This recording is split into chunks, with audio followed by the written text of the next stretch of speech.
केसीवी पर आने से पहले हम बात करेंगे कि आपकी जर्नी, आपने जब थिएटर में आने का, आपने एक्टिंग में आने का कहाँ से सोचा, क्या थॉट था?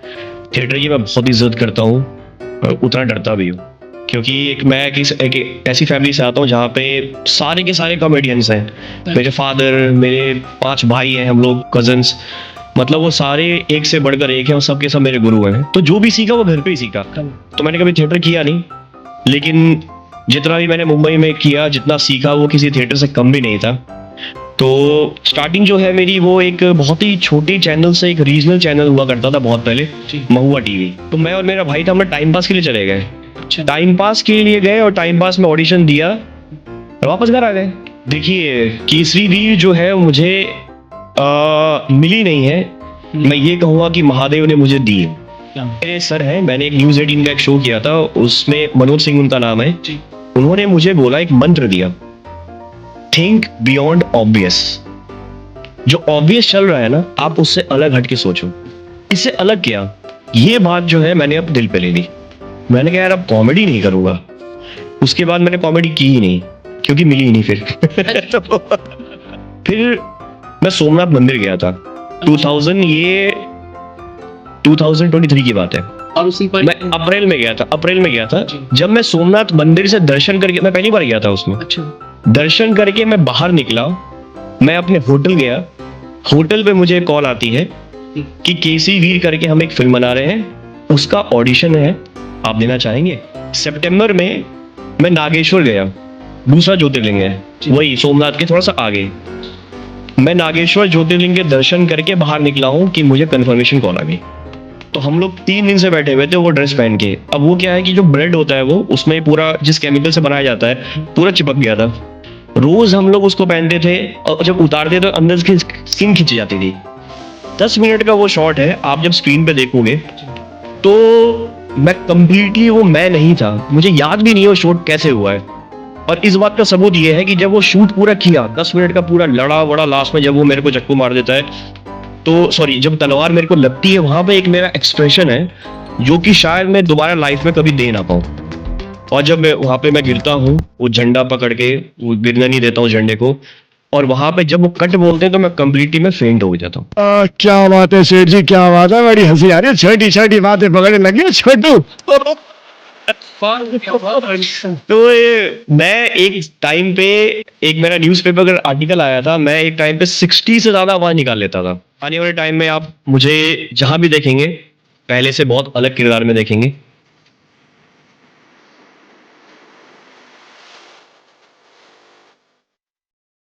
वो कहते हैं कि अगर हिम्मत रखो तो आपको रास्ते अपने आप मिलते जाते हैं, बस आपको रखना होता है भरोसा और थोड़ी सी मेहनत और थोड़ी सी लगन और दुआएं। तो ऐसा ही कुछ हौसला लेकर के अपने कदम बॉलीवुड की तरफ आगे बढ़ा रहे हैं और उसमें कामयाबी भी हासिल कर रहे हैं मेरे दोस्त, और मेरे काफी पुराने दोस्त, और एक बहुत ही बेहतरीन आर्टिस्ट, कॉमेडियन सोनू पाठक मेरे साथ हैं। आपका बहुत बहुत स्वागत है। थैंक यू मेरे भाई, आप कैसे हो? मैं बिल्कुल अच्छा हूँ, आप बताइए आप कैसे हैं? मैं बहुत अच्छा हूँ, और मैं आपको ये बताना चाहता हूँ, ये मेरा पहला पॉडकास्ट है। मैंने पॉडकास्ट ना करने की कसम खाई थी, इंटरव्यू ना देने की कसम खाई थी, लेकिन आपके चक्कर में तोड़ना पड़ रहा है मुझे। ये हमारी खुशनसीबी है कि आप ये अपनी कसम तोड़ रहे हैं, लेकिन हम इसकी वजह जानना चाहेंगे, क्योंकि हमारे जो यूजर्स हैं, जो देख रहे हैं, आपको पसंद कर रहे हैं, वो बाद में आएंगे कि वो किस वजह से और पसंद कर रहे हैं। लेकिन आप ये बताइए कि आपने कसम क्यों खाई थी? ये आपकी वजह से। अच्छा, दोस्ती। आप मेरे इतने पुराने दोस्त हो, जब आपने कॉल किया और मुझे बोला कि एक पॉडकास्ट करना है, जी तो मैं फिर पहले सोचा कि मना कर दूं। जी। फिर यार आपका चेहरा सामने आ गया, मैं मना कर नहीं पाया। मैंने कहा चलो एक कसम तोड़ते हैं। चलो, ये अच्छा है कि हाउ क्यूट आई एम। तो सबसे पहले तो आपको बहुत बहुत बधाई, केसरी वीर के लिए फिल्म बहुत अच्छी चल रही है। Thank you so much. वो बहुत पसंद आ रही है, और खास तौर पे जो क्लाइमेक्स है वो बिल्कुल सबको रुला रहा है, और थिएटर में मतलब एक अलग ही समा है। जी जी जी। तो केसरी वीर पर आने से पहले हम बात करेंगे कि आपकी जर्नी, आपने जब थिएटर में आने का, आपने एक्टिंग में आने का कहाँ से सोचा, क्या थॉट था? देखिए, सबसे पहले ये बता दूं कि मैंने थिएटर कभी किया ही नहीं, जी और ये जब मैं लोगों को बताता हूँ तो वो बड़े हैरान हो जाते हैं कि यार तुम स्क्रीन पे जो करते हो जी। बिना थिएटर के हो नहीं सकता। लेकिन ऐसा नहीं है, थिएटर की मैं बहुत इज्जत करता हूँ और उतना डरता भी हूँ। क्योंकि थिएटर के जितने कलाकार हैं उनकी रेंज की जो एक्टिंग है यार, हम जिस जगह से आते हैं फरीदाबाद से, तो यार वहाँ पे ऐसा कुछ ट्रेनिंग स्कूल भी नहीं था, ना ऐसे कोई बहुत बड़े थिएटर्स थे, और जिस फैमिली बैकग्राउंड से मैं आता हूँ कभी ऐसा सोचा नहीं था। जी फिर लोगों को देखते देखते सीखते सीखते आपके आसपास के माहौल को देखा, उनके कैरेक्टर्स को देखा, फिर घर में कॉमेडी स्टार्ट हो जाती थी।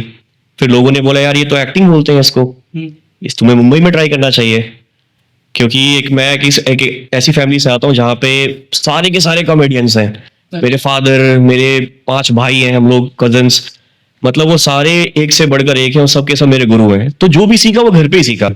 और जैसा कि एक्टिंग लाइन में भी कहते हैं कि अगर आपको कैरेक्टर्स ढूंढने हैं, अगर आपको एक्टिंग सच में सीखनी है, तो आप अपने एरिया में गो, क्योंकि जितने कैरेक्टर्स वहां मिलेंगे ना वो आप थिएटर में शायद ना कर पाओ, ना सीख पाओ।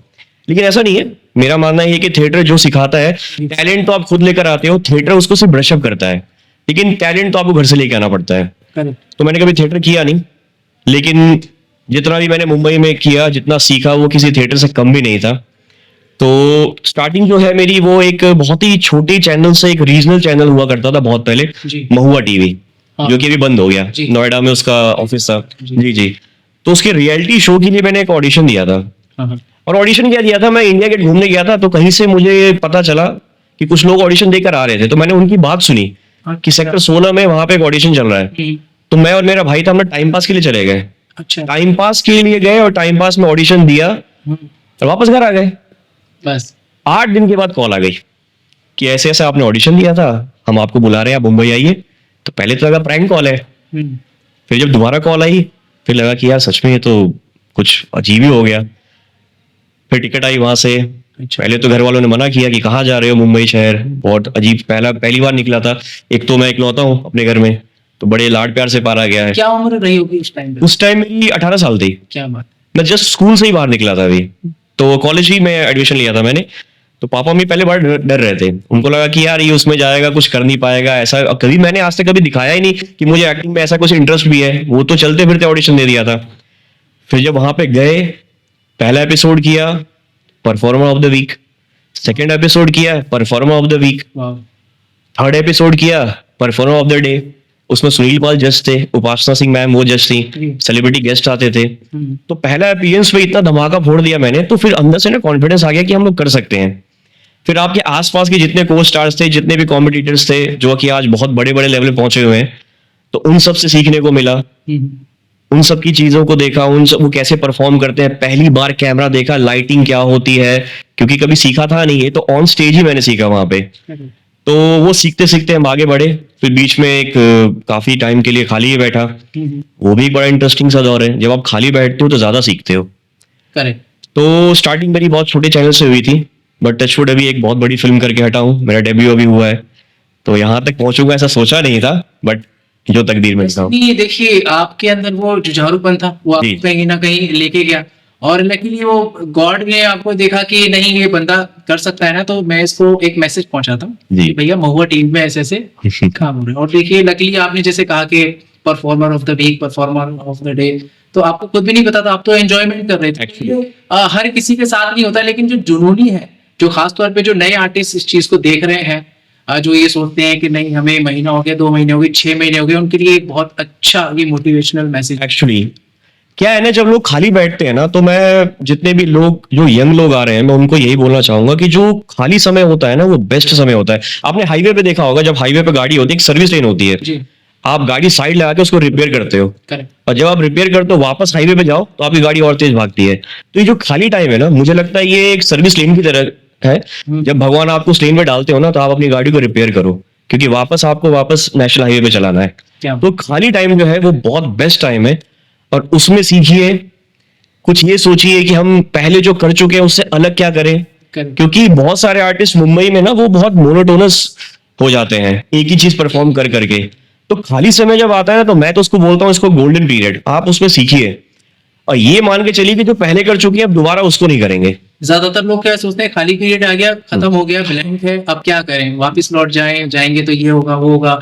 फॉर एग्जांपल नवाजुद्दीन सिद्दीकी, उन्होंने जब अपना एग्जांपल दिया था कि खाली टाइम में वापस तो नहीं जा सकता, एक्चुअली तो उन्होंने स्ट्रगल किया, तो ये कहीं ना कहीं आपकी वाइफ उनसे बहुत मैच होती है। जी। अब वो बात करते हैं, जैसे कि आप इस चीज के बाद आपने फिर बीच में काफी शोज किए गैप के बाद, तो उन शोज पे बाद में आएंगे। पहले तो सबसे पहले आपको बधाई केसरी वीर के लिए। Thank you so much. Kesari Veer movie कैसे मिली आपको, उसके पीछे क्या कहानी थी, कैसा एक्सपीरियंस रहा, उसके बारे में बताइए। देखिए, केसरी वीर जो है मुझे मिली नहीं है, जी। मैं ये कहूंगा कि महादेव ने मुझे दी है।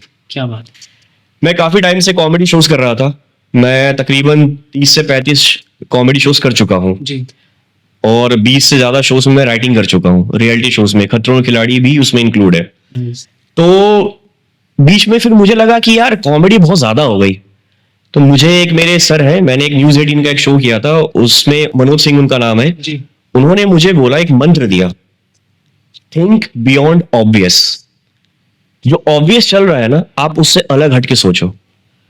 तुम 12 साल से कॉमेडी कर रहे हो, जी। कॉमेडी तो मैं तुम्हें आंख बंद करके करवा सकता हूँ, रात में 2 बजे भी उठाऊं कि उठो चलो कॉमेडी करो, तुम कर दोगे। करेक्ट। तो ये तो तुम्हारा पहले कॉमन, आपका- हाँ ये तो कॉमन हो गया, इससे अलग क्या। ये बात जो है मैंने अब दिल पे ले ली, मैंने कहा यार अब कॉमेडी नहीं करूंगा। उसके बाद मैंने कॉमेडी की ही नहीं, क्योंकि मिली ही नहीं फिर। तो ये लकीली मुझे नहीं मिली, क्योंकि अगर मिल जाती तो मैं वापस कर लेता। फिर बीच में फिर मुझे कुछ क्राइम पेट्रोल के कुछ एपिसोड्स मिले, मैंने वो किया। अच्छा। तो धीरे धीरे जो है मैं सीए जोन में ट्रांसफर करता गया अपने आप को। करेक्ट। फिर मैं सोमनाथ मंदिर गया था, 2023 की बात है। और उसी पर मैं अप्रैल में गया था। जी। जब मैं सोमनाथ मंदिर से दर्शन करके, मैं पहली बार गया था उसमें, अच्छा। दर्शन करके मैं बाहर निकला, मैं अपने होटल गया, होटल पे मुझे कॉल आती है जी। कि केसरी वीर करके हम एक फिल्म बना रहे हैं, उसका ऑडिशन है, आप देना चाहेंगे? सेम डे, सेम डे, जबकि केसरी वीर की स्टोरी भी सोमनाथ मंदिर पे एक्चुअली सेम डे। और उनके जो डायरेक्टर है प्रिंस दीवान, जिन्होंने ये फिल्म डायरेक्ट की है, वो मेरे डेली सोप के पहले डायरेक्टर थे, डेब्यू भी मेरा उन्हीं के हाथ हुआ था। तो ये उन्हीं के हाथ की फिल्म थी, वही डायरेक्ट कर रहे थे। तो जब मैंने कि ये पटना था, कोई और ही नहीं करता। एक्चुअली और मैं वो सोमनाथ के प्रांगण में ही था उस टाइम, तो मुझे फोन आया। अब यार मैं सोमनाथ का नाम, प्रिंस दीवान जो डायरेक्टर मेरे, मैं मना कैसे करता। मैंने कहा ऑडिशन बिल्कुल दूंगा मैं, जरूर।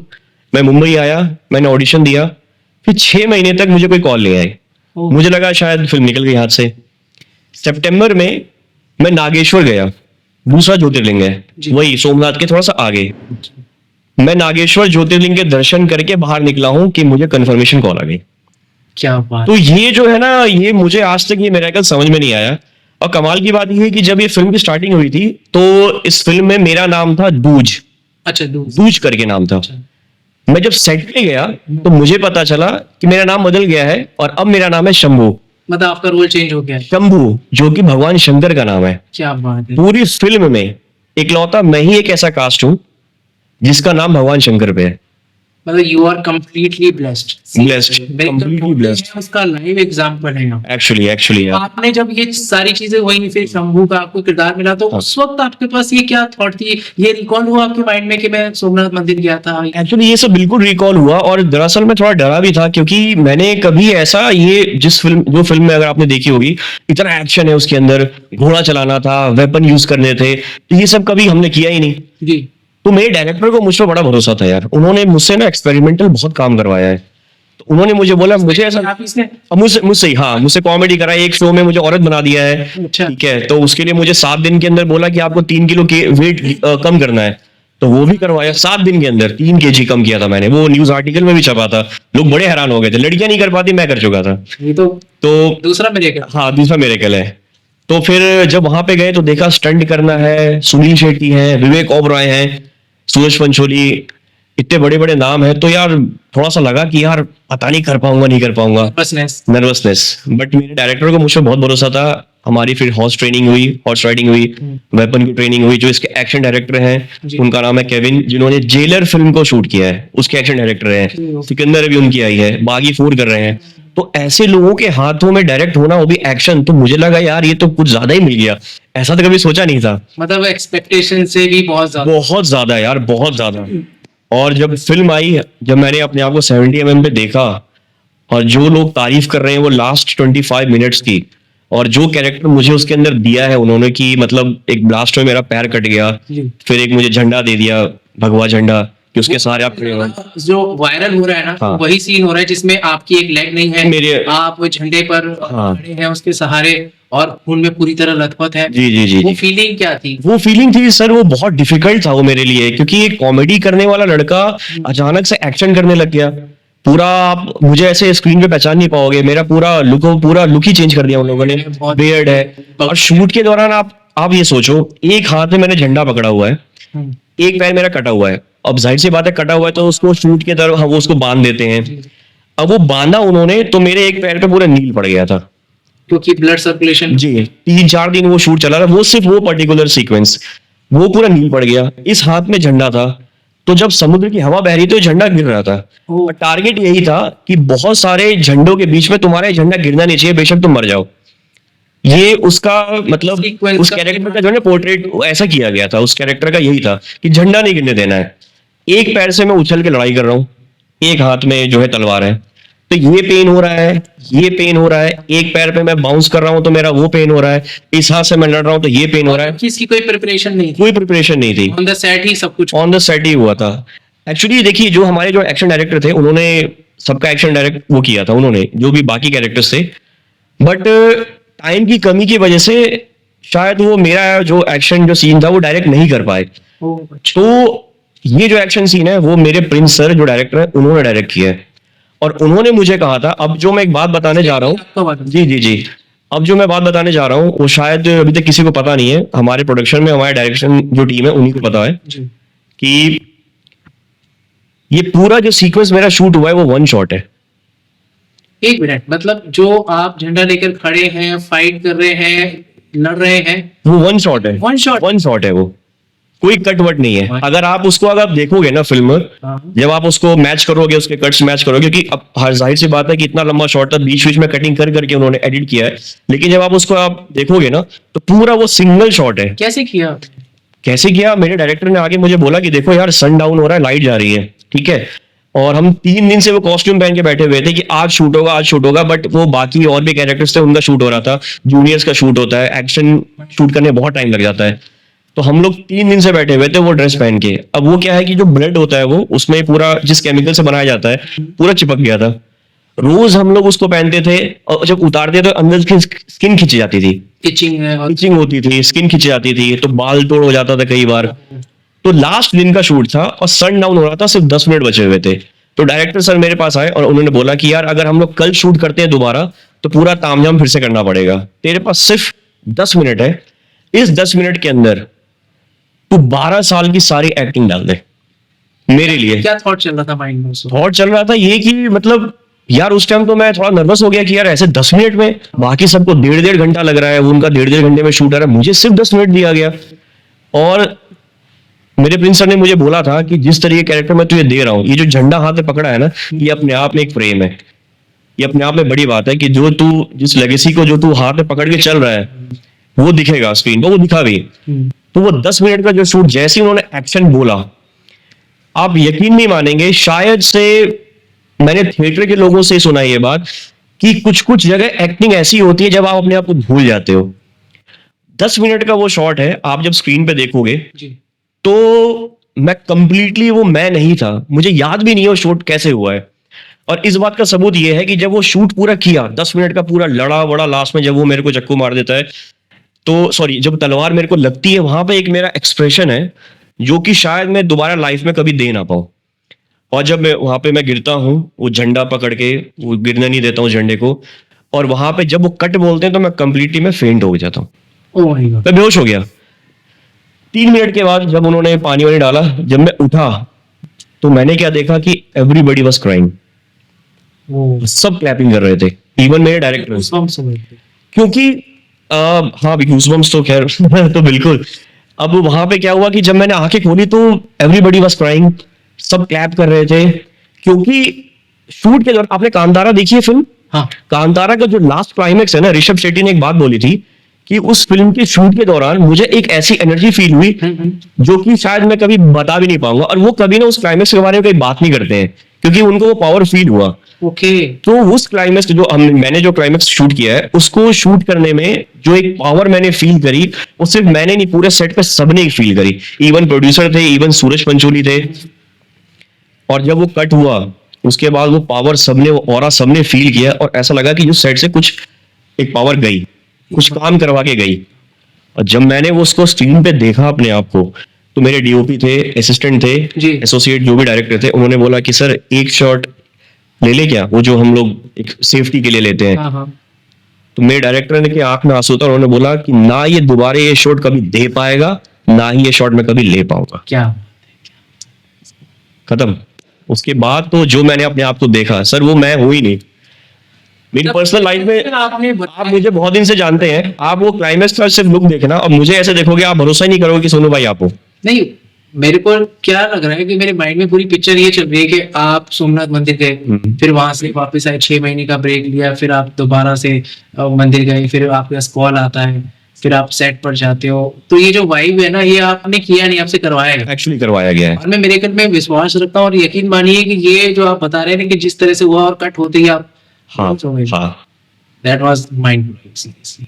बहुत कमाल का एक्सपीरियंस था वो, बहुत कमाल का एक्सपीरियंस था। मतलब एक बार शब्द नहीं है मैं कैसे बयां करूं। और आप जिसने भी मूवी अभी नहीं देखी है ना, वो इस सीक्वेंस को सुनने के बाद है ना जरूर देखिए। Please please please please. क्योंकि, अभी मूवी थिएटर्स में है, लोग बहुत पसंद कर रहे हैं और इन्होंने जो स्पेशली जो सीक्वेंस दिया है, जो झंडा इनके हाथ में है, वो वाकई में माइंड ब्लोइंग।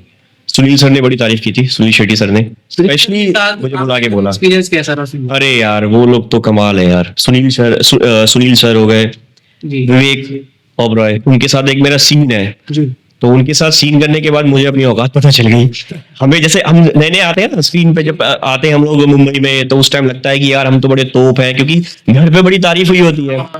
और मेरा ये मानना है चढ़ा देते हैं, हाँ, तो घर में बड़ी तारीफ होती है। उस टाइम बड़ा लगता था यार घर में तारीफ हो रही है, इतने लोग तारीफ कर रहे हैं, तो फिर यार कुछ तो मेरे अंदर बात होगी। बट आगे चल के जब मैच्योरिटी आती है तो फिर घर की तारीफ ना वो लगती नहीं है। मैं जैसा कहता हूँ कि घर की मुर्गी दाल बराबर, Correct. सेम वैसी घर की तारीफ बात बराबर।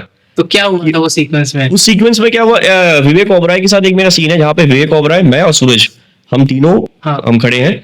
तो सूरज का इंट्रोडक्शन है विवेक ओबराय से, जो पहली बार ये दोनों आपने सामने मिलते हैं। जफर जो फिल्म का जो विलन है, हाँ। और हमीर जी गोहिल जो सूरज प्ले कर रहे हैं, Correct. इनका आमना सामना था। तो वहां पे मैं उसको इंट्रोड्यूस कराता हूँ सूरज को, और फुल ऑन एटीट्यूड में उनको लुक आंख में देख कर विवेक ओबराय के, मैं वहां पे एक डायलॉग है कि ये है इस धरती के पुत्र हमीर जी गोहिल। अच्छा। तो मेरा बड़ा ऐसे एटीट्यूड है, मैंने बोला इनको तो पूरा एटीट्यूड में मैं डायलॉग बोलूंगा यार, जरा देखता हूँ क्या। तो ऐसा बचकाना था, मैंने दिया पूरा फुल ऑन, पूरा बेस वेस लगा के ऐसा। उस आदमी ने बिना किसी बेस के सिंपल सा एक लुक दिया, और अगला जो भी डायलॉग है आप वो देख लो। वो जब जैसे डायलॉग बोला ना उन्होंने, अच्छा हनीश जी गोहिल, सारी औकात है मुझे अपनी दिख गई। मैंने कहा यार ये लोग होते हैं। तो एक्टिंग इंस्टीट्यूट है ये सारे लोग, और सुनील सर के साथ काम करने का सबसे बड़ा एक्सपीरियंस ये रहा कि यार जिस एज में वो है और जो एक्शन उन्होंने इस फिल्म में किया है, यार हमारे तो फिटनेस, हमारे आज भी घुटनों में कमर में दर्द हो जाता है यार। बट जिस एज पे वो है, उन्होंने सच में रियल में वो स्टंट्स किए हैं, रियल में स्टंट्स किए हैं वो। और कमाल यार, इतनी गर्मी में, मतलब जो इनकी एज है उनको देखते हो, आज भी यंगर जो है बॉडी डबल का सहारा लेते हैं। जी जी जी जी, वो खुद अपने स्टंट करें, वो भी इस एज में उनको जो कपड़े पहनाए गए थे, एक तो हम लोगों ने इसको मुंबई फिल्म सिटी में शूट किया था, अप्रैल का time, March April, full on गर्मी होती है वहां पे, उमस। और जो कैरेक्टर वो कर रहे थे, भील का कैरेक्टर है, जो कि गुजरात में भील समुदाय। तो जो कैरेक्टर, जो उनको कपड़ा दिया गया था, वो थोड़ा वुलन टाइप का था, मोटा, मतलब और ज्यादा हीट। बट फिर भी वो आदमी ऑन टाइम सेट पे आते थे, मैंने उनको रीटेक देते हुए नहीं देखा। ये कमाल की बात है, बड़े आर्टिस्टों की सबसे अच्छी बात ये है कि वो अपने साथ साथ आपकी भी लाइन याद करके आते हैं।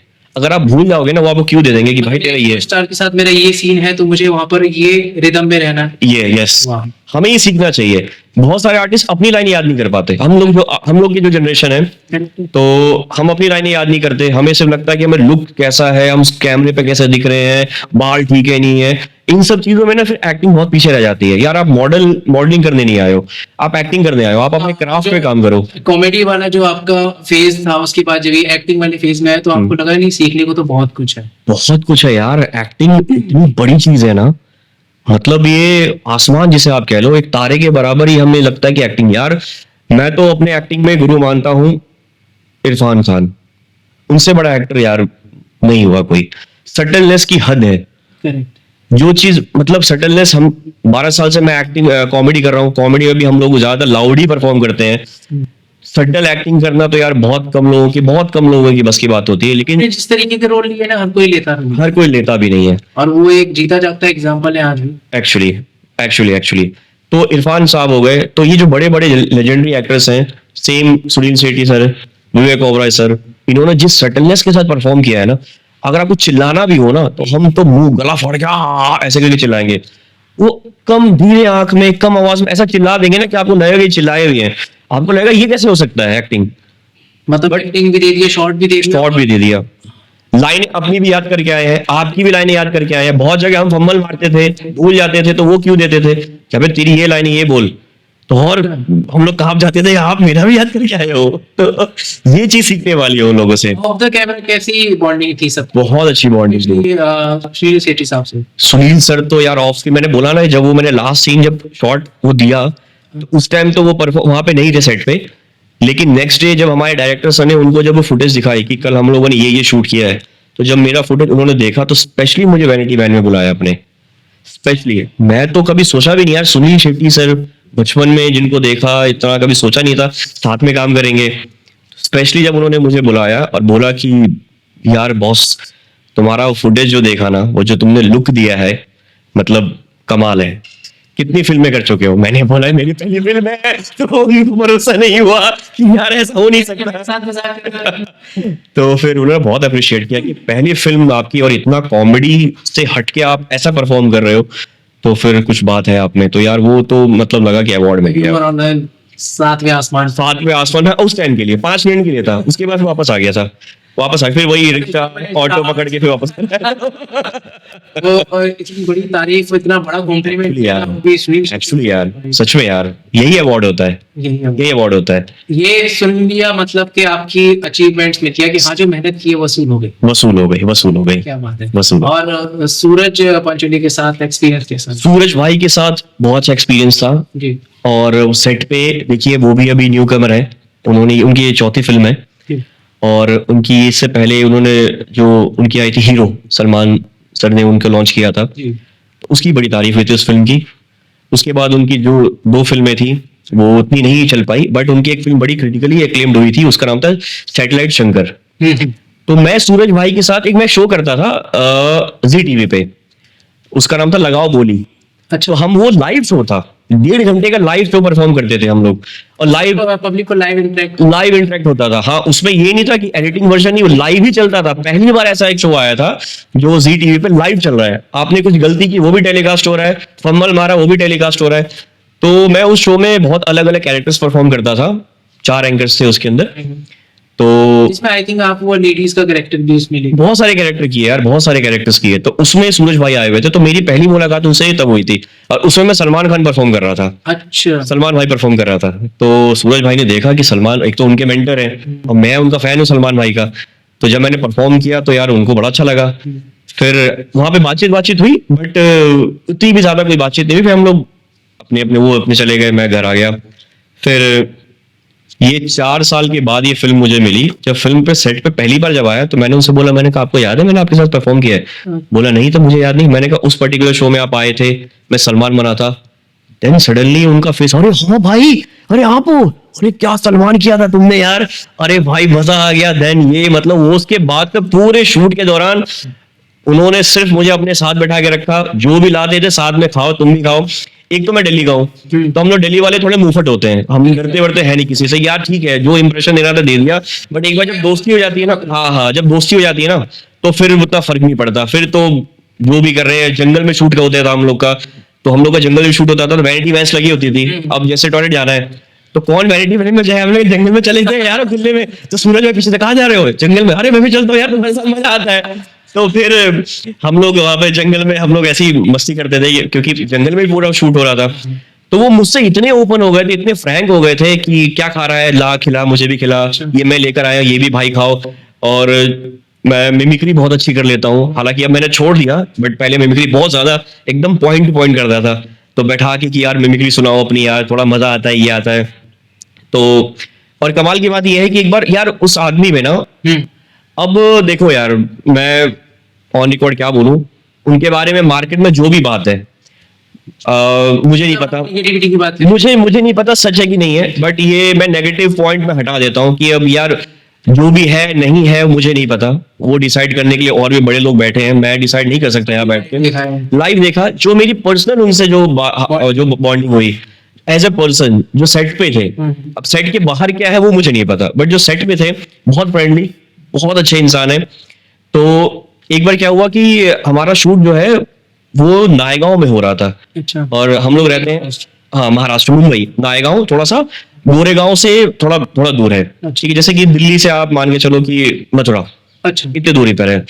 अब आप बाय कार जगह जाते हो तो वहां पे मुंबई का ट्रैफिक तो आपको पता ही है, 2, 2.5 या 3 घंटे लग जाते हैं। लेकिन अगर आप बाय ट्रेन जाते हो तो आप विद इन 15 मिनट्स आप पहुंच जाते हो।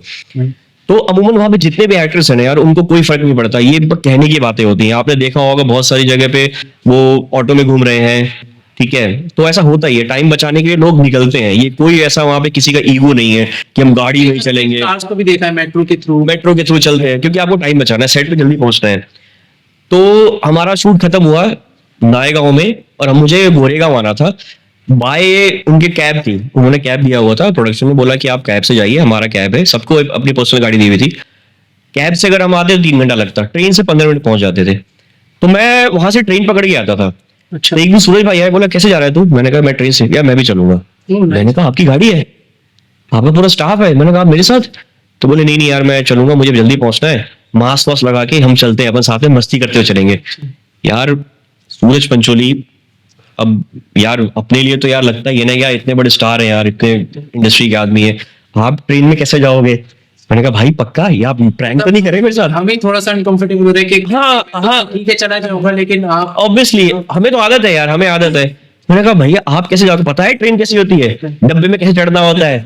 तो बोले भाई मैं चढ़ चुका हूँ, चलो ट्रेन में चलते हैं। अब यकीन नहीं मानोगे इमरान भाई, वो हमारे साथ ट्रेन में, एक फोटो भी है मैं आपको दूंगा जरूर। बिल्कुल ट्रेन में वो बैठे हुए हैं, हम लोग ट्रेन में बैठ के बातचीत कर रहे हैं, पूरा एंजॉय कर रहे हैं, मास्क पहना हुआ है ऑब्वियसली। बट मुझे ये एक्सपेक्टेशन उनसे नहीं थी, ये मैंने एक्सपेक्ट नहीं किया था कि यार वो हमारे साथ ट्रेन में जाओ, इतने डाउन टू अर्थ होंगे, इतने फ्रेंडली होंगे, सीखने की उनकी बड़ी आदत है, वो बहुत सीखते हैं, कोशिश करते हैं। अब मैंने अगर कुछ बोला यार ये तूने कैसे किया, ये शॉट कैसे दिया, मेरे उस शॉट में पर्सनली उस आदमी ने मेरे को थैंक यू बोला किया। ज्यादातर स्टार्स लोग या कहते हैं कि नहीं अगर मैंने पूछ लिया तो ये ना हो जाए, हाँ वो पे ना आ जाए। हाँ, ये तो है उनके अंदर। तो यार बहुत अच्छा एक्सपीरियंस था केसरी वीर के अंदर, बड़े स्टार के साथ भी। मेरे जो को स्टार्स हैं यार, वो तो मतलब इतने टैलेंटेड है ना, मतलब कमाल। एक तारक मेहता का उल्टा चश्मा में भाव्या गांधी, जो आप टप्पू जिसको आप बोलते हैं, वो भी कमाल का बंदा यार। ये मोस्टली सब गुजरात के लोग थे, मुझे उनकी लैंग्वेज समझ में आ नहीं रही थी। अच्छा। तो जब वो बात करते थे लगता था कि मैं अहमदाबाद में आ गया हूँ। मैं बोलता था यार कुछ तो हिंदी बोलो, कुछ तो हिंदी बोलो, कुछ समझ में ही नहीं आ रहा है। तो हाँ तो बट जितने भी स्टार, जितने भी मतलब को एक्टर्स थे हमारे यार, बहुत टैलेंटेड लोग। वहां जाने के बाद ना लगता है यार कि हमने अभी तक कुछ भी नहीं किया, और ये चीज ना होना चाहिए किसी भी एक्टर में। आपको लग गया कि हमने सब कुछ सीख लिया उस दिन, तो फिनिश लाइन नहीं होनी चाहिए आपकी। अगर आपने खुद से अपनी फिनिश लाइन बना ली ना कि मैं सब कुछ सीख गया हूँ, तो फिर आप घर ही जाओ, फिर वहां पे मुंबई नहीं आपको टिकने देते फिर इतना। जैसे केसरी वीर में जो आपने क्लाइमेक्स का सीक्वेंस बताया वो तो है ही, उसके अलावा पूरी मूवी में और कौन सा ऐसे सीक्वेंस था या ऐसी कौन सी मेमोरी है जो आपको लगा कि नहीं यार ये दिस इज द ऑसम? यार उसमें सुनील शेट्टी सर की एक एंट्री है, अच्छा। वो बहुत कमाल की एंट्री है उसमें। कि देखो क्या है ना यार, बहुत सारे लोग ना इस फिल्म के बारे में बोलेंगे कि यार ये मतलब आजकल एक ट्रेंड चल गया है, ठीक है, कि मतलब चाहवा भी आई, केसरी वीर भी आई, तो कहीं ना कहीं उनको ये लगता है कि यार ये प्रोपेगेंडा वाली फिल्म है, जानबूझ के बनाई जा रही है, कॉपी कर रहे हैं। हाँ, एक माहौल पैदा करने की कोशिश कर रहे हैं। तो जब मैं इस चीज से नहीं पता है कि ये एक सच्ची कहानी पर आधारित फिल्म है, 5 योद्धाओं की असली कहानी सच, हाँ, रियल स्टोरी है। और देखो यार हमने हिस्ट्री से उठाया है, खुद तो हमने लिखी नहीं है। करेक्ट। अगर हम खुद से कोई स्टोरी गढ़ के, अगर बुन के अगर हम उसको बनाए, फिर कह सकते हैं कि यार ये कंट्रोवर्सी क्रिएट करने की बात है, ये जानबूझ के प्रोपेगेंडा वाली फिल्म बना रहे हैं। ये हमारे देश का इतिहास है जिसमें सभी लोग थे। करेक्ट। सोमनाथ मंदिर, हाँ, इन 5 योद्धाओं के बाद कभी अटैक ये नहीं हुआ। रियल स्टोरी है, कभी अटैक नहीं हुआ। जफर खान जो इस फिल्म का विलन है, सोमनाथ मंदिर को 17 बार लूटा गया है, 17 बार लूटा गया है। तो उसमें कहानी है कि एक जफर भी आया था उसको लूटने के लिए। तो हमीर जी गोहिल जिनकी एज सिर्फ 16 साल की थी, वो आदमी अपने दोस्तों के साथ अकेला लड़ गया था लाखों की सेना से। और कमाल की बात यह है कि उसका सर कट गया, जफर खान ने काट दिया था, उसके बावजूद भी कटे हुए सर से वो लड़ रहे हैं। वो लड़ रहा है, उसने बहुत लोगों को मारा था। और आज भी अगर आप सोमनाथ मंदिर के बाहर आप जाओगे वहां पे, तो उनके बाहर एक बड़ा सा पुतला है हमीर जी गोहिल का, तो वहां पे लोग इनको भगवान की तरह पूजते हैं। जबकि ये चीजें तो लोगों के सामने आनी चाहिए, लोगों को अप्रिशिएट करनी चाहिए कि ऐसी जो अनसंग हीरोज हैं एक्चुअली के स्टोरीज हमारे सामने आ रही है, लेकिन पता नहीं क्यों कुछ लोग हैं जो ट्रोलिंग पार्टी करते हैं, प्रोपेगेंडा। सर देखिए, देखने वाले देखते हैं, पब्लिक का बहुत प्यार मिल रहा है। जी जी जी, अनसंग हीरो हमारे इतिहास में पहले भी रह चुके हैं, और अभी आजादी के वक्त भी बहुत सारे हुए। अभी मुझे सुनने में आया कि एपीजे अब्दुल कलाम पे फिल्म बन रही है यार, वो भी यार हीरो है हमारे यार। Obviously। तो यार हमें तो जितने हीरोज के बारे में पढ़ाओगे, आखिरकार हमारे देश के लोग हैं ना, हम अपने देश के लोगों को नहीं जानेंगे। अच्छा लगेगा। मैं क्या करूंगा, मैं मंगोलिया के उसको जान के, उसका जो किंग था सिकंदर के बारे में जान के मैं क्या करूंगा, जो बाहर से आके देश लूट के चला गया। लोगों को उनके बारे में पता है, हमारे देश के योद्धाओं के बारे में पता ही नहीं है। गुजरात अनसंग हीरोज अभी भी हैं जिनके ऊपर कहानी बननी चाहिए। एक्चुअली केसरी भी फिल्म से मुझे एक चीज का बहुत अच्छा लगा, ये फिल्म इसलिए आई क्योंकि हमारे देश में बहुत से लोग ऐसे हैं जिनको यही नहीं पता कि सोमनाथ मंदिर है कहाँ। ओह, जबकि हिंदुइज्म में 12 ज्योतिर्लिंग है, और 12 ज्योतिर्लिंग में से पहला ज्योतिर्लिंग वो सोमनाथ मंदिर का ही है। वाह। गुजरात वैसे भी बहुत कम लोग एक्सप्लोर करते हैं, बहुत कम लोग जाते हैं वहां पे, और सौराष्ट्र जो थोड़ा सा सी फेसिंग वाला जो साइड है, पोरबंदर एंड ऑल, द्वारका, उसके बारे में लोगों को पता ही नहीं है। तो एक तो कमी हमारे अंदर भी है कि हम अपने ही इतिहास को नहीं जानना चाह रहे हैं। आप अपने इतिहास को पढ़िए, देखिए, हमारे इतिहास में इतने सारे हीरोज हैं यार कि मतलब अगर आप सच में फिल्म बनाने बैठ जाओ 20-25 साल लग जाएंगे, हीरोज खत्म नहीं होंगे। तो ये तो इंफॉर्मेटिव फिल्म थी, और मुझे जैसे मैं खुद आगरा से हूँ, मेरी होम सिटी होम टाउन है, तो वहां पर बहुत सारे लोग ऐसे हैं जो कि होम टाउन है और उनकी उम्र निकल गई और ताजमहल नहीं घूमे, एक्चुअली या फिर ऐसा जो वहाँ के पुराने मंदिर है वो तक नहीं घूमे, उन्होंने सोचते हैं कि घर की मुर्गी दाल पर सही बात है, क्यों जाऊं। सही बात है, सही बात है। आप माफिया पे फिल्म बना रहे हो, उससे क्या है ना कि अब आप देखिए, मैंने अब पर्सनली ये कॉमेडी वे में ही मैं बोलूंगा कि जितने भी आजकल के आप वो देखो, जो एल्बम सारे गाने आ रहे हैं, उसमें यही है कि तेरे यार के पीछे पुलिस पड़ी है, तेरा यार कट्टा रखदा, ये रखदा, FIR। ये कौन सी बात है यार, या आप ये यार तेरा मेरे पीछे पुलिस पड़ी है, कौन सी बहुत अच्छी बात है यार, इसके माँ बाप बहुत खुश हो रहे हैं, ये हम गाने में दिखा रहे हैं लोगों को, और ये निगेटिविटी लोगों में बहुत अच्छी तरह लोग पसंद भी कर रहे हैं लोगों से। आजकल के यूथ परस्यू किया जा रहा है, परोसा जा रहा है। तो इसको यार, हमारा यूथ ना बहुत सेंसिटिव है, उनको आपको अच्छी चीजें सिखानी होंगी, आप ये सब नहीं सिखा सकते। बुलेट के वो सब पटाखे मार मार के घूम रहे हैं यार। ये बहुत बड़ा पॉइंट बोला है आपने, सीरियसली ये इस पर अगर हमारा यूथ अगर अभी से ध्यान देगा ना, तो ये I really appreciate your thought के ये होना चाहिए। एक्चुअली बिल्कुल होना चाहिए। तो हमारे हीरोज के बारे में फिल्में आनी चाहिए, हमारे जितने भी इंडिपेंडेंस डे, अब जब देश आजाद हुआ था उस वक्त के hero, historical hero, mythological heroes, सबके हीरोज आने चाहिए। विलन्स को देख के क्या करोगे यार आप। क्या बात है। अब थोड़ा सा ना पीछे चलते हैं इस मूवी से, और हमें ये भी पता है कि आप बहुत अच्छे मिमिक्री आर्टिस्ट हो। जी जी जी। तो सबसे ज्यादा आपको जो मिमिक्री आप बोलते हैं आपकी यूएसपी है, वो कौन सी है? यार देखो, मिमिक्री ना मतलब पहले बहुत करता था, तो अभी बीच में क्या हुआ कि मिमिक्री करते करते उसकी एक बुराई क्या होती है कि आप जब ना बहुत लोगों की आवाज निकालते हो ना, तो आपकी खुद की आवाज कहीं गायब हो जाती है। तो मैंने बहुत सारे सोलो बेस्ड एंकर शो किए, तो एंकरिंग के वक्त में ये बड़ा काम आता है कि क्योंकि आप एंकर हो, आप एक कैरेक्टर परफॉर्म कर रहे हो, लेकिन आप मिमिक करते हो तो आपके अंदर 2-3 कैरेक्टर्स और आ जाते हैं। नहीं, तो एंकरिंग के लिए मैंने मिमिक्री सीखी थी, और 2-3 डांस इंडिया डांस में मैंने पहली बार टाइगर श्रॉफ की मिमिक्री की थी। अच्छा, तो वो नेशनल टीवी पे पहली बार हुआ था। वो चैलेंजिंग था आपके लिए? बहुत चैलेंजिंग था यार। तो करके दिखाइए। उसमें क्या यार, पता नहीं अभी हो पाएगी नहीं हो पाएगी, बहुत Try कर दिया। करके देखिए। लेकिन उनका कुछ अंदाज ऐसे है कि उसमें उनकी एक फिल्म बागी, हाँ। बागी का फिल्म है, उसमें डायलॉग है, क्या करूं यार, जो तेरा टॉर्चर है वो मेरा वो पे। तो ये थोड़ी छोटी मिमिक्री सीखी थी क्योंकि एंकरिंग में काम आता है, बट अभी मैंने छोड़ दिया उसको। यूएसपी क्या थी? आपको लगता है कि मैं ये बहुत अच्छा करता हूँ, या ये वाला कैरेक्टर बहुत अच्छा करता हूँ? पहले मिमिक्री ही मेरी यूएसपी थी, मिमिक्री बहुत ज्यादा यूएसपी। मतलब कोई स्पेशल सलमान में पहले बहुत अच्छा करता था, अक्षय कुमार में होता कि क्या बात है सेठ जी, क्या बात है, बड़ी हंसी आ रही है, छोटी छोटी बातें पकड़ने लगी है छोटू।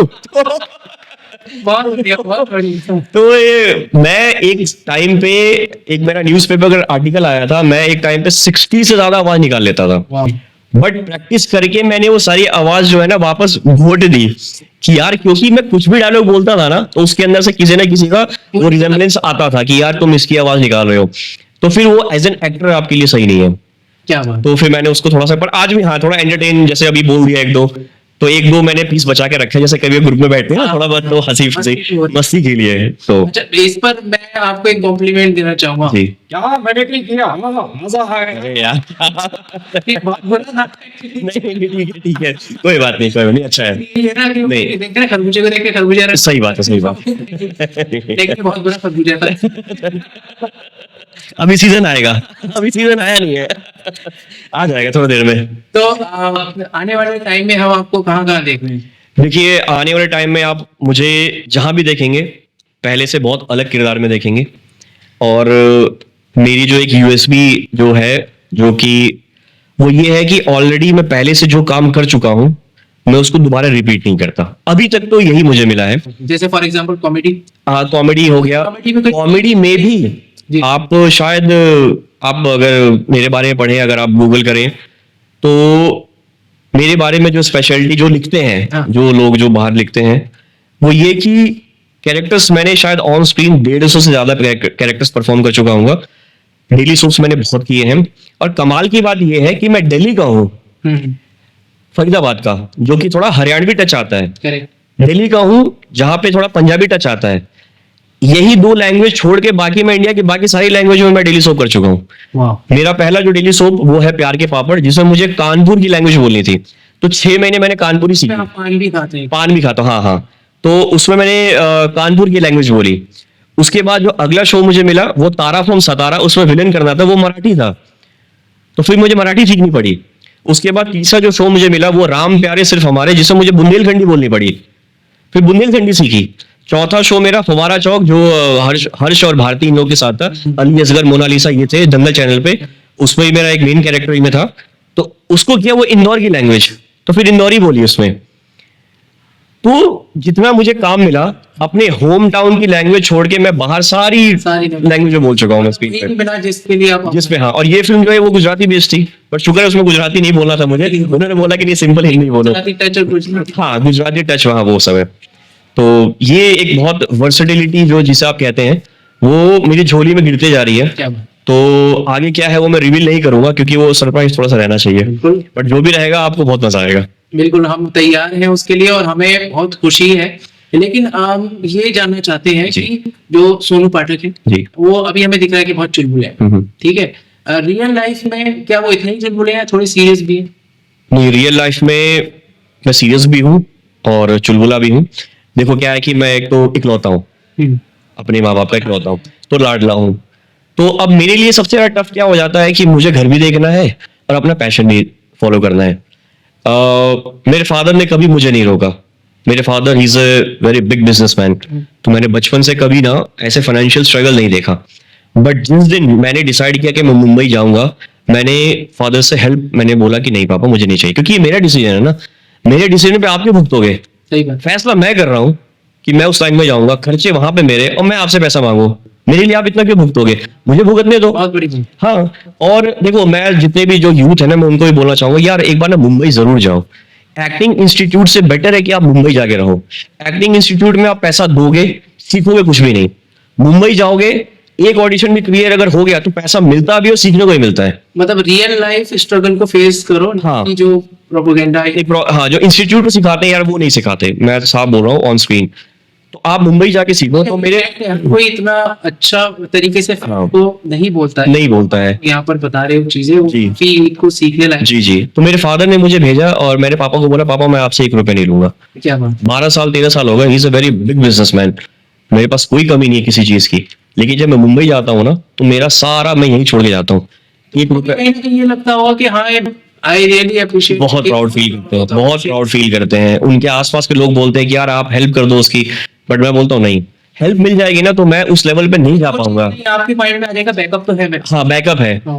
तो एक स्टेज ऐसा भी आया था कि जहां पे मेरे पास 1 रुपए भी नहीं थे। हमने 6 महीने में, एक मैं और एक मेरा रूम पार्टनर, आज वो बहुत बड़ा राइटर है, हम लोग गुरुद्वारे में खाना खाए हैं 6 महीने, क्योंकि पैसा नहीं था हमारे पास और घर पे मांगने की हिम्मत नहीं थी।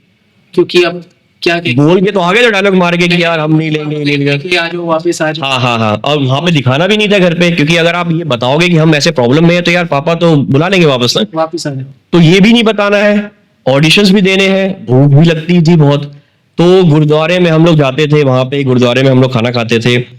तो फिर छोटे मोटे काम भी स्टार्ट किए, कुछ ना कुछ पकड़ लिया, जैसे कुछ पासिंग वासिंग दे दिया।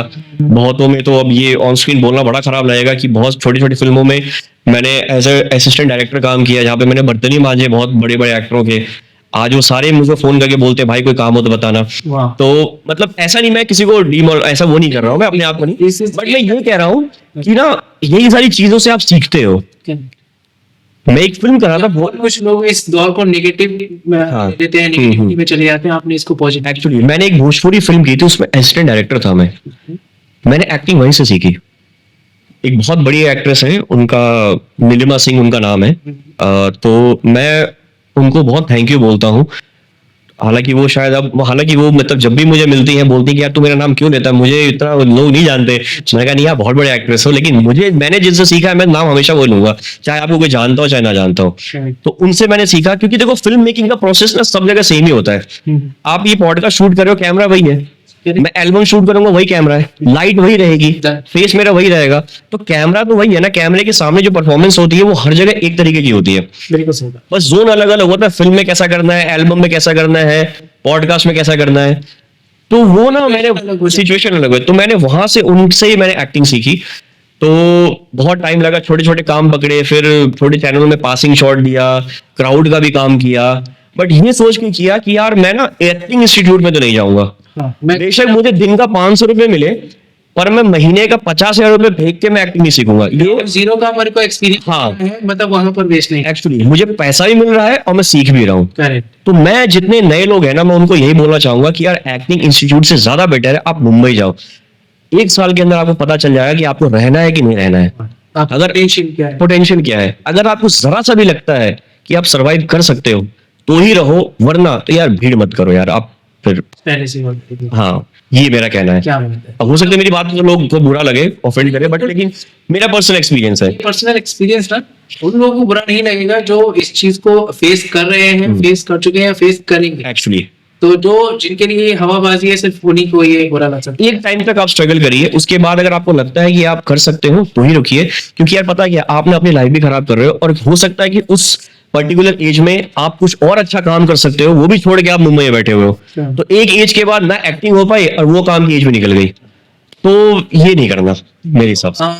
आपका कोई ऐसा ड्रीम रोल कि नहीं, एक मूवी में जैसे आपने इरफान खान साहब का नाम लिया कि उनके तो सभी रोल आइकॉनिक है, कि कोई ऐसा रोल कि मुझे लाइफ में एटलीस्ट कुछ नहीं तो एक ऐसा रोल मिल जाए, कोई ड्रीम रोल है आपके मन? यार ड्रीम रोल तो मैंने केसरी वीर में ही कर लिया, जो मतलब मुझे बचपन से जो मेरा शौक था वो मैंने कर लिया। एक योद्धा का, एक मतलब स्टंट सीन, घोड़ा चलाना, यार वो हम लोग बाहुबली रेंज जब देखते हैं उस टाइप की रेंज की फिल्म, तो लगता है यार ऐसा कुछ करने को मिले। तो वो हमने फिल्म में किया, और जब ऑडियंस का जब रिव्यू मिला तो लगा। लेकिन फिर वो ये ना कि आर्टिस्ट के अंदर ना वो बनना नहीं चाहिए, अगर आपका मर गया ना कि हमने कंप्लीट हो गया तो मजा नहीं है। अब जो मेरा लालच है वो मुझे करना है एकदम सटल एक्टिंग, जो इरफान साहब ने की है फिल्म कारवां और करीब करीब सिंगल में।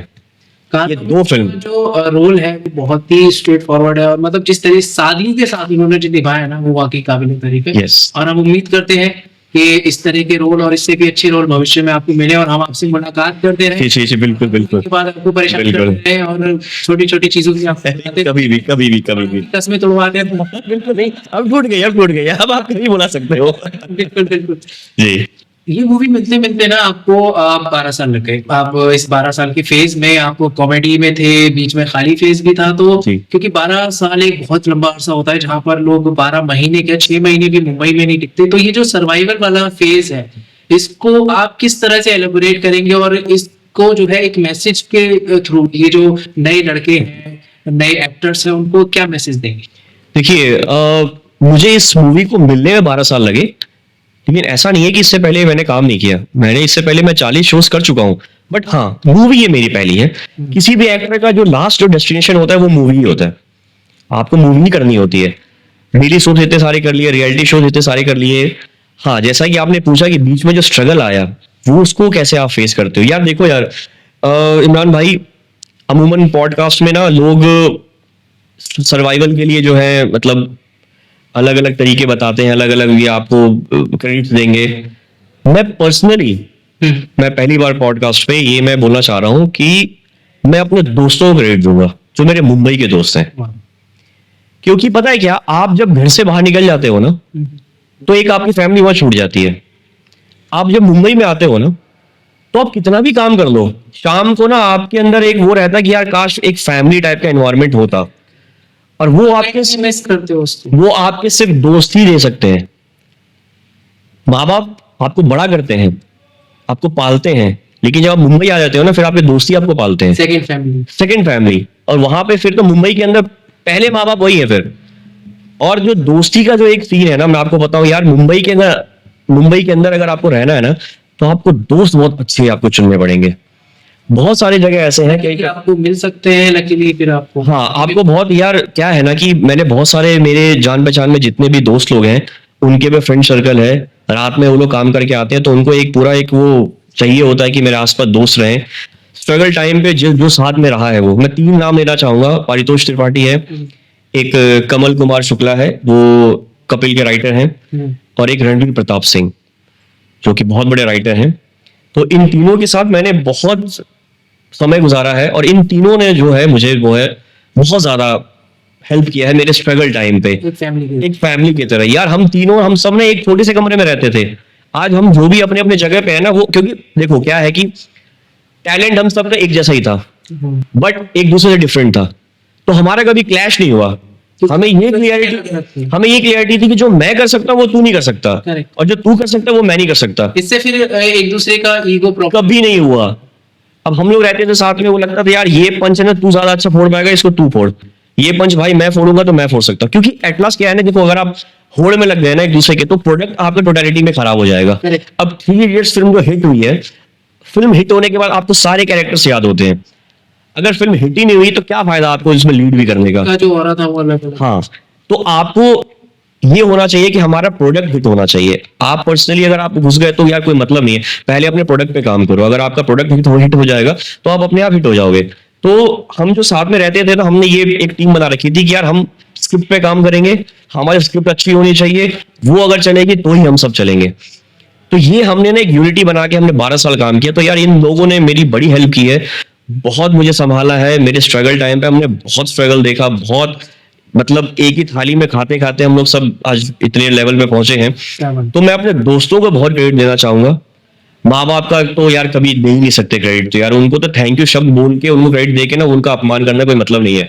दूसरा जो क्रेडिट है वो आपके स्कूल के दोस्त, स्कूल के टीचर्स जो आपको पहली बार मोटिवेट करते हैं कि यार आपके अंदर कोई बात है। लेकिन at the end of the day Mumbai के लोग हैं, मुंबई के दोस्त हैं जो आपको वो कंटिन्यू करवाते हैं। तो इसीलिए अगर आपको मुंबई में सरवाइव करना है ना तो दोस्त बहुत अच्छे होने चाहिए। ये नहीं कि बियर वाले कि रात को बुलाने के लिए आपको बियर खोलने की जरूरत पड़ रही है, वो नहीं। ऐसे ही बनियान में बैठा हूं, आजा भाई, शायद अब तक दोस्त। हाँ। तो ऐसी दोस्ती कोई मतलब नहीं है कि जिसको बुलाने के लिए आपको खर्चा करना पड़े। तो ये जो मेरे 2-3 दोस्त है ना, इनके लिए मुझे कोई 1 रुपया जेब से निकालना नहीं पड़ता। हम लोग फोन करते हैं, आते बैठते, बेशक हम लोग बहुत बड़े बड़े लेवल पे जो काम कर रहे हो, लेकिन एक कमरे में आएंगे, वही बनियान और निकर में बैठ जाएंगे। हाँ बता भाई अब गेहूं कटी कि नहीं कटी मुंबई की बातें नहीं होगी फिर। अच्छा, ये भी बहुत बड़ी बात है कि लोग अपने दोस्तों को इस तरह से अप्रिशिएट करते हैं, क्योंकि बहुत बार ऐसा देखा गया है कि कोई बंदा जब आगे जाता है तो पीछे फिर मुड़ के नहीं देखता। तो दिस इज रियली अप्रिशिएट कि ये आपने इनका नाम लिया और आप इनको इतना अप्रिशिएट करते हैं। दूसरा ये कि आपकी एक्टिंग है, ठीक है, आप एक्टिंग में अच्छे हैं और निपुण भी हो रहे हैं डे बाय डे। आप कॉमेडियन बहुत अच्छे हैं, मिमिक्री आर्टिस्ट बहुत अच्छे हैं, लेकिन हमने कहीं ना कहीं सुना है कि आप राइटिंग भी बहुत अच्छी करते हैं। राइटिंग, हाँ राइटिंग तो मैंने काफी की है जी। कॉमेडी राइटिंग मैंने बहुत ज्यादा की है। कुछ कविताएं वगैरह कुछ अच्छी? अरे हाँ, ये आपको पता है? हाँ, अच्छा, ये मैंने थोड़ा इंस्टाग्राम पे देखा होगा। पूछोगे? नहीं, देखिए राइटिंग का शौक है। एक एक्टर को ना राइटर होना बहुत जरूरी है, क्योंकि राइटरों का दिमाग ना, जैसे कहते हैं जहां ना पहुंचे रवि वहां पहुंचे कवि। तो अगर आप राइटर अगर हो तो आप उस जोन तक पहुंचोगे, वहां तक पहुंचोगे जहां तक मतलब एक एज एन एक्टर इम्पॉसिबल है।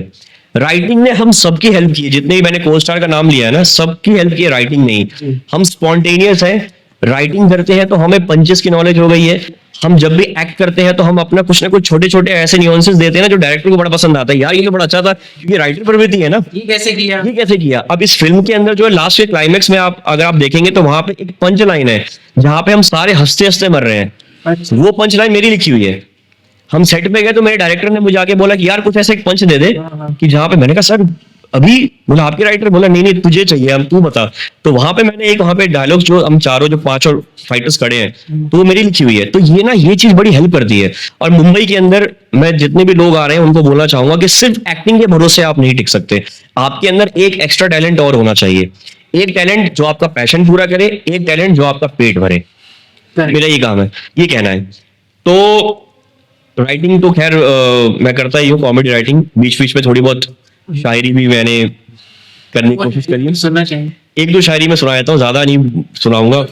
हाँ, जो फेवरेट है ये है कि देखो, स्ट्रगल आपको अकेले करना पड़ता है मुंबई के अंदर, कोई ज्यादा लोग साथ देते नहीं है। आपको मोटिवेट हर कोई करेंगे, लेकिन एट द एंड कैमरे के सामने आपको खुद जाना पड़ता है। तो उस पर मैंने लिखी थी एक, जो कि मेरी पहली शायरी, और आज भी एट द एंड उसको फॉलो करता हूँ कि गुरूर कैसा ही है मुझ में, जमाना बताए तो सही, मानता हूं कि अपनों के होते अकेला खड़ा हूं, क्या और कैसे यकीन करूं मैं अपने सिकंदरों पे, मैं जंग जीता ही तभी हूं जब अकेला लड़ा हूं। क्या बात है, बहुत। तो एक ये है, और एक शायरी मेरी बड़ी वो है कि जो लोग, देखिए यार तलवे चाट के ना बहुत लोग पहुंचे हैं, मेरा मानना है कि कम रहे, अपनी मेहनत कर रहे। अब हम जैसे एक्टर हैं, अब मैं 40 शोज कर चुका हूं, लेकिन बहुत लोगों को नहीं पता होगा कि मैं कौन हूं। करेक्ट। जितनों को पता होगा वो मुझको मेरा लोहा मानते हैं कि यार उन लोगों को पता है मैं क्या कर चुका हूँ स्क्रीन पर, बट आपको लोग जानते ही नहीं है। इसलिए नहीं जानते क्योंकि यार मेरे को ना यार वो पैर पड़ने वाला वो मेरा हिसाब किताब है नहीं। तो उसमें मैंने एक शायरी लिखी थी कि मुद्दतों से मेरे जर्रों में प्यास नहीं आई, मैं रेगिस्तान हूँ, बागवानी पसंद कुछ खास नहीं आई, और चाहता तो मैं भी लहलहा के खिल सकता था, पर मुझे बारिशों की गुलामी रास नहीं आई। क्या बात, क्या। तो ये छोटा मोटा लिख लेते हैं यार। ये बहुत बड़ा लिखा है। मैं तो खुद से चाहूंगा कि आप ये लिखे जी। और इसे आप किताब का रूप दें किताब, जल्दी। ये मैंने सोचा नहीं था, मैंने कभी सोचा नहीं है। आप इसे लिखें Okay. क्योंकि मुझे पता है कि परितोष त्रिपाठी जी की एक किताब है, हाँ। चाय सी मोहब्बत, चाय सी मोहब्बत, हाँ, में उन्होंने काफी कुछ, मन पतंग दिल डोर, उसकी वो भी है, हाँ। और उनमें एक पिता के ऊपर एक लिखी हुई जो कविता है जो बहुत वो तो त्रिपाठी। हाँ हाँ, सुपर डांसर में उसने बोला मैं था। चाहता हूँ कि आपकी भी इस तरह से लिखी हुई जो पंक्तियां हैं, जरूर। आपका जो टैलेंट है, हिडन टैलेंट, वो बाहर आए। जरूर। और एक किताब आप जल्द से जल्द, बिल्कुल बिल्कुल, और पहली किताब आप ही कर दोगे। हाँ बिल्कुल, मैं गिफ्ट कर दूंगा, कर दो। चाहिए होगी। बिल्कुल बिल्कुल बिल्कुल। चलिए, ये आपने एक नया मुझे टास्क दे दिया, मैंने ऐसा सोचा नहीं था कि किताब छापी जा सकती है, बट चलिए अब आपने बोला है तो इस पॉडकास्ट पे एक और मैं ये अपनी वो तोड़ता हूँ, Done. ये जो मैंने कसम खाई है कभी किताब नहीं छापूंगा। चलिए ठीक है। बहुत बहुत शुक्रिया हमसे जुड़ने के लिए, हमें इतना कीमती टाइम देने के लिए, और आपके भविष्य के लिए, फ्यूचर के लिए आपको बहुत सारी रेस। Thank you so much, thank you so much. मेरा पहला पॉडकास्ट, आते रहे, और जी जी, मेरा पहला पॉडकास्ट, सोचा नहीं था इतना मजा आएगा। और ये तो आपने जो है ना शेर के मुंह में खून लगा दिया। क्या? अभी कोई और पॉडकास्ट करने वाले हैं तो मुझे बुला सकते हो भाई। Thank you so much, thank you so much Imran भाई, थैंक यू सो मच।